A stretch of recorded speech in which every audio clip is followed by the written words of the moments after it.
So you're thinking about moving to Fort Lauderdale, Florida, which is great, but for most people, the next big question is, should I rent or should I buy? Well, there's not really a simple cut and dry answer because that all depends on your individual circumstances. So instead of telling you what to do, we're gonna go over the different reasons, factors, pros, and cons that you need to consider. And by the end of this video, you'll know if buying a home or renting makes more sense for you. So stay tuned.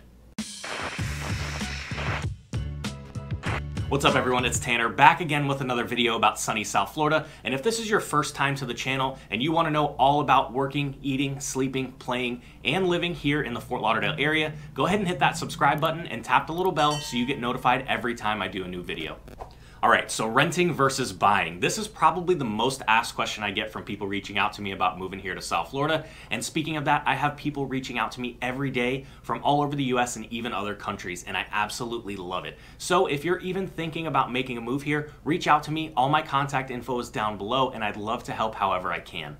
So the first thing we should get into is probably going to be the most obvious, and whether you're renting or owning, you're still paying for housing, right? Now, some people will argue that renting eliminates the cost of property taxes and some home repairs, but you also have to take into consideration that landlords are renting out their properties to make a profit. So if you look at it that way, are you really eliminating those costs, or are you just paying for someone else's? Now, the property taxes, repairs, insurance, all that stuff is factored into the rent amount, plus a profit margin for the landlord too.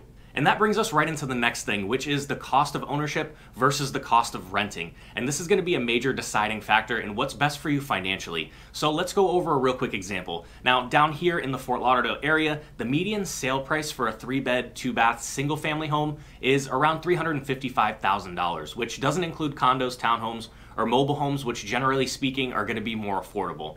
Also, you can definitely find single-family homes for well under $300,000, so don't let those numbers worry you if that's outside of your price range. And I know everyone's situation and credit is different, but according to bankrate.com, today the average interest rate for a 30-year fixed mortgage is 3.07%. So to put things into perspective at that rate, let's just say you qualify for one of the special financing options and you don't need a down payment. Your mortgage principal, or the amount that you borrowed, would be $355,000. So that would put your principal and interest payment just under $1,500 a month.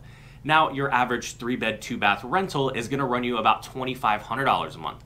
But as I mentioned earlier, if you owned, you would have other expenses such as property taxes, insurance, which differ based on the specific property, but generally speaking, your monthly costs would still be quite a bit lower if you owned. So on the flip side, as a renter, you don't have to worry about getting your own homeowner's insurance or paying property taxes yourself. Plus, when you own a home, you're going to be responsible for the repairs and for the maintenance. So for example, if the AC breaks and you're renting, it's your landlord who's going to have to fix it. But if you own your home, you're the one who's going to have to pay to get it fixed. However, as a homeowner, you can purchase something called a home warranty, which is kind of like insurance for all the major systems like air conditioning, electrical, and plumbing, and it'll probably run somewhere around $40 a month. And if something does need to be repaired, you'll just pay a small service fee, which is similar to a deductible, and it's usually somewhere around 75 bucks to have them come out and do the repairs.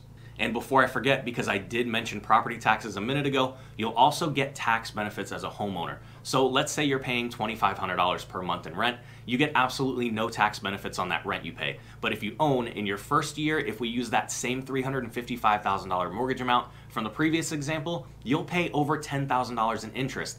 Now, this is important because there's something called a mortgage interest deduction, and it allows you to reduce your taxable income by the amount of interest you've paid on the loan. And plus, you can also deduct the amount of property taxes you paid too. Now, full disclosure, I'm not a tax professional and I'm not giving you tax advice, so I do recommend that you consult with someone about your specific situation.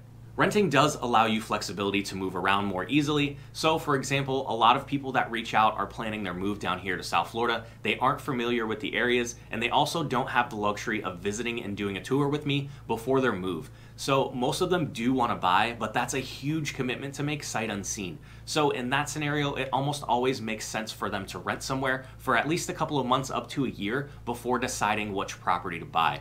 Also, if you're the type of person who likes to move around a lot, or if you're unsure whether or not you'll want to stay in Florida for at least a few years, financially speaking, it'll probably be better for you to rent.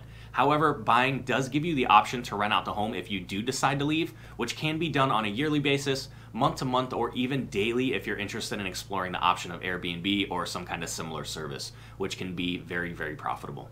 Another example of a good time to rent might be for job reasons. Maybe you don't have a steady income in place when you're first going to be moving down, or maybe you're on a 6-month contract with a job before they're going to be deciding whether or not to offer you a full-time permanent position, in which case both of those scenarios would make more sense to rent. Another thing to take into consideration is lack of control. There are a couple things to think about, and one of them is increases in rent. Now, your landlord has the ability to raise your rent once your lease expires, and down here in South Florida, you can expect a yearly rent increase between 5 and 10%. So going back to that $2,500 a month rental amount, at an increase of 10%, your new rent amount would now be $2,750 per month for the same place. The next thing is that you're on the landlord's schedule. If they decide they don't want to rent the home anymore, you could be forced to move out at the end of your lease, even if you don't want to. Now, on the other hand, homeowners with fixed rate mortgages make fixed loan payments each month regardless of rising rental costs and property prices. So the next thing on our list is the upfront cost comparison. So when you're renting here in the Fort Lauderdale area, it's pretty standard to pay what's called first, last, and security, which is your first month's rent, last month's rent, and a security deposit, which is usually equal to another month's rent. And if you have pets, a lot of times there's a hefty pet deposit, which can also be equal to 1 month's rent. And there's usually a background check and application fee, which on average, let's say around $100. So let's say you have a pet, now you're gonna be paying all of those, and just to move into your $2,500 a month rental, you could potentially have to pay up to $10,100. That's a lot, right? Even just first, last, and security coming in at $7,500, that's a lot too. So compare that to a down payment, which could be as little as nothing if you're able to qualify for a 0 down mortgage, but you definitely don't need 20%. If you haven't owned a home before, or if you haven't owned one in at least 3 years, you may qualify for 3.5% down, which on a $355,000 home would only come out to just over $12,000, which is not a whole lot more than what you would be paying to move into a rental.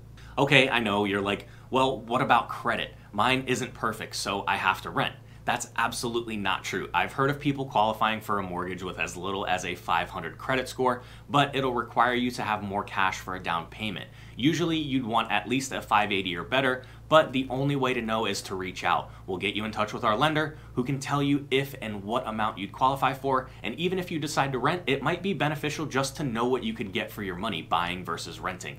And if you're thinking about moving or relocating to Fort Lauderdale or anywhere in South Florida, make sure you reach out to me. I'd love to talk to you and help you in any way that I can. Check out some of these other videos, and remember, I've got your back when moving to Fort Lauderdale.